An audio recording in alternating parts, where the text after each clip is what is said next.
A fan, or become a fan of Nebraska agriculture, was started about 6 years ago. And it was started by all of the major commodity groups in Nebraska because they felt it was extremely important to support the #1 industry here in Nebraska. Now, how many of you in this room are somehow, besides the food that you eat, are somehow affected by agriculture, either with your job or maybe what you've done in the past? How many of you? Okay, I see a few hands. Okay. What other types of jobs are you in that aren't connected with agriculture? Help me. Finance, sales? Finance? Okay. Finance is an important part of agriculture. Yeah. Research? Okay. All right. Well, we're finding that in Nebraska, 1 in 3 jobs in Nebraska are affected or agriculture contributes to those jobs. So agriculture is truly the #1 economic engine in Nebraska. I serve for a board of 11, so I have 11 bosses. Any people who sit on my board are from the Nebraska Department of Agriculture, both soybean associations, both corn associations, the pork producers, the beef producers, the cattlemen, Midwest Dairy Association have enjoyed working with Jeff, along with the poultry industries and also Nebraska Farm Bureau. So when I hold meetings, we like to come to places like this. Otherwise, I have to make sure that we have pork, turkey, and beef on the menu, and it gets really, really complicated. So it looks like we're just about ready to go here. If we can, I will let John get us down to having one picture here. There we go. There we go. So just to let you know, I work with all different sectors of agriculture to help inform the public, to bring education to the public about the importance of agriculture in Nebraska.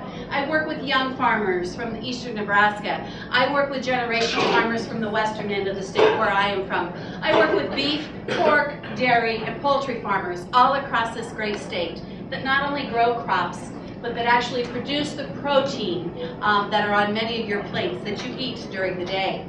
Our mission statement is really quite simple, though it's a complex mission when we get into it, is we just want to ensure and support the continued viability and opportunity for growth of Nebraska's #1 industry, and that's agriculture, into the future, and to do that with coordinated efforts through promotional and educational efforts.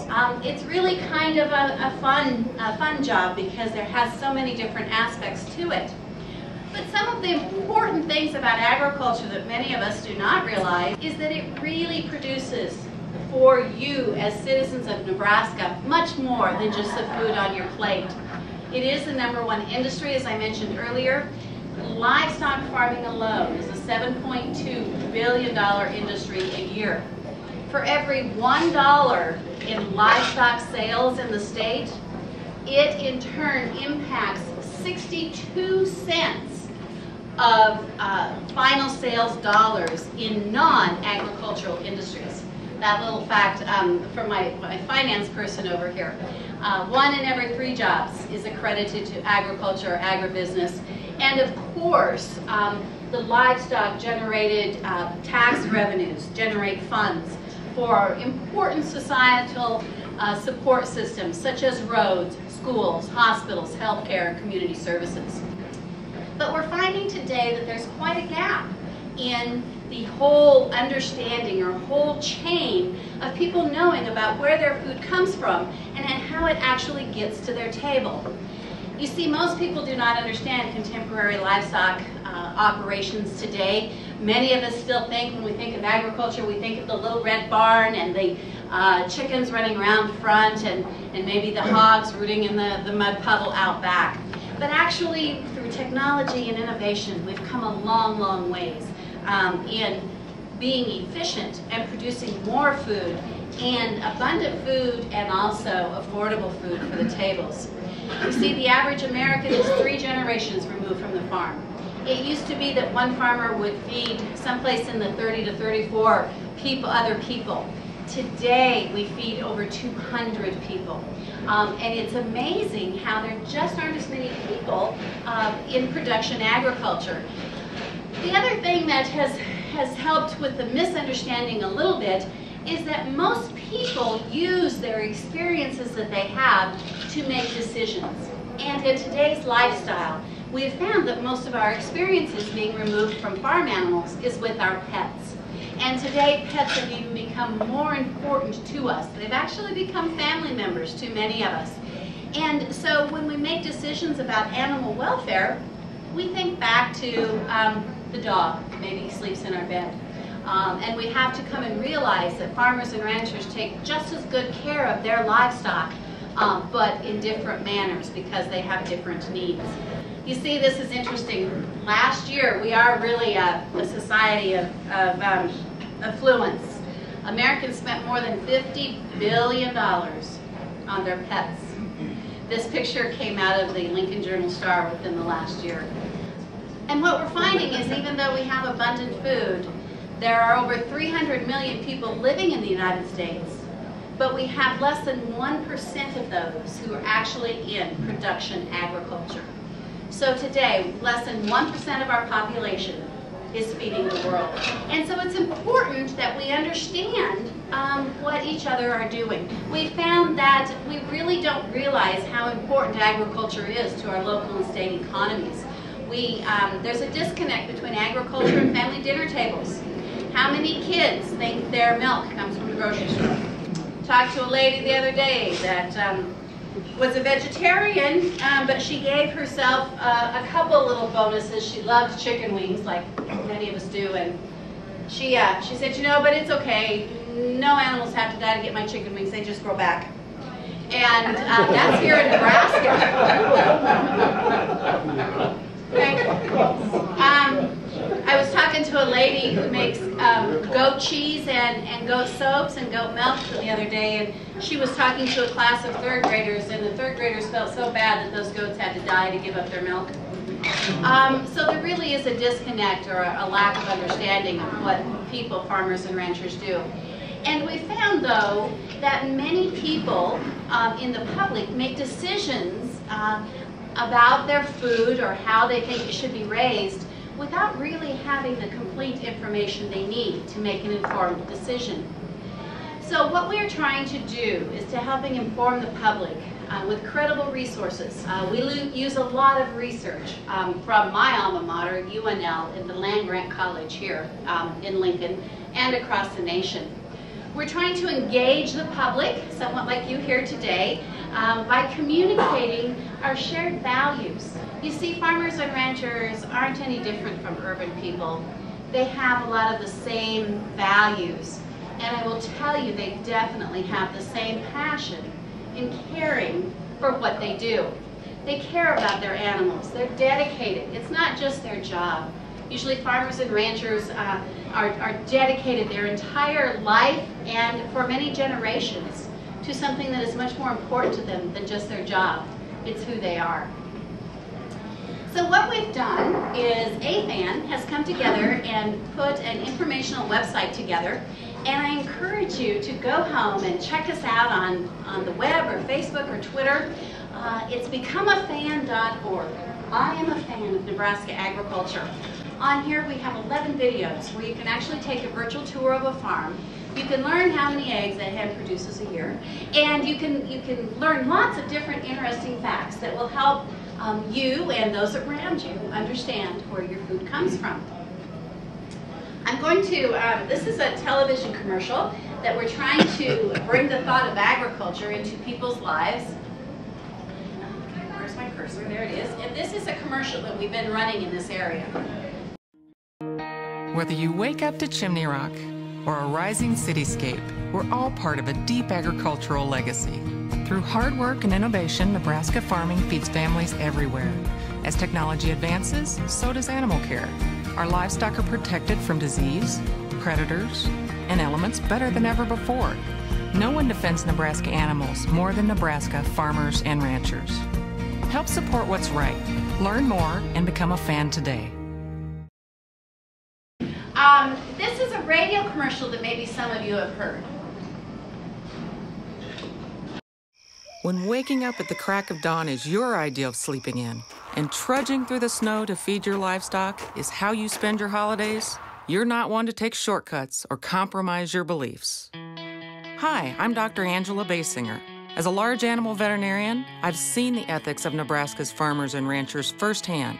They treat livestock humanely, not because someone told them to, but because it's the right thing to do. Nebraska farmers and ranchers use advanced technologies and practices to protect their animals from disease, predators, and the elements, ensuring healthy food will be available for your table. Join me and my fellow veterinarians in supporting today's agriculture. See why Nebraska farmers and ranchers are humane by choice and how they care about the food you eat at becomeafan.org. This message brought to you by Nebraska's corn farmers and their corn checkoff.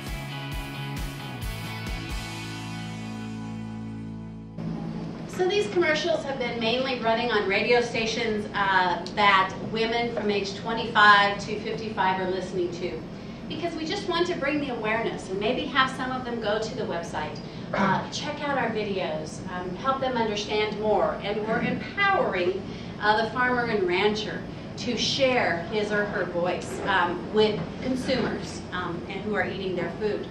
We also are doing all kinds of different things. We've got print and digital media ads. We've actually, in the last 3 months, had 1,800 visits to our website just from the digital ads that are showing the dairy cow and Ben and Dan Rice from Prairie Land Dairy right here south of Lincoln. Some of the other things that we're doing is that we do a farm road rally tour every year. Actually, we're going to be doing 4 of them next year. And this is where we take influencers and people like chefs and board members to the farm and let them get a hands-on experience about how modern technology with contemporary farming. Last year we did a great thing on UNL campus. We did the Husker Food Connection. It was a day that the Aggies came to town, and about 80 ag students from East Campus did a Know Agriculture, Know What We Grow event on city campus. And while we were there, we took down tractors and live animals. We gave away 1,000 free meals to help tell people about where their food comes from. And right now, I'm going to pass around some cards. Right now, we have a great promotion going on. You can go onto our website and you can register to win $1,000 worth of free groceries. So pass these cards around. Make sure that you get one so that you can go onto our website. You will watch a very short, quick commercial, video that will talk about Nebraska agriculture. Jeff just handed out the Omaha World Herald piece. This piece has been coming out in the Omaha World Herald all of last week and will continue through this week. By the end of those 2 weeks, we will have 350,000 of these jackets in the hands of Nebraska consumers. We're pretty excited about this project because we bring in together as a collaborative group and create a voice for Nebraska agriculture. Okay, those of you looking on the back of the paper, how many of you found it? How many eggs does a hen produce in a year in Nebraska? 275. 275 eggs. Isn't that amazing? The poor gal just only takes off, what, 50 days a year? And otherwise, she is creating the incredible edible egg, which, by the way, has every nutrient. What did I miss? That's the only one I know. The egg actually has every nutrient and vitamin in it, except for vitamin C. How many of you knew that? Most of our eggs here in Nebraska are processed and dried or put into products such as mayonnaise and exported. But if you look at your labels on anything you eat, from your candy bar to your Doritos to your cake mixes to just about everything you buy at the grocery store that doesn't come out of the green section, and it has egg in it. And many of those come from Nebraska. You see, it's all about families. It's all about families across Nebraska and around the world that they want to continue to eat wholesome, nutritious, abundant food. It's about children not being hungry. It's about consumers having the choice at the grocery store to be able to buy any type of food that they like, whether it be local or organic, or for the people who are on a lower budget, the most affordable food that they can buy. And it's all about farmers and ranchers all across this great state, which are truly our heritage, but are also our legacy, as we need the freedom to operate, to keep producing the food that will truly feed the world, and is feeding the world today.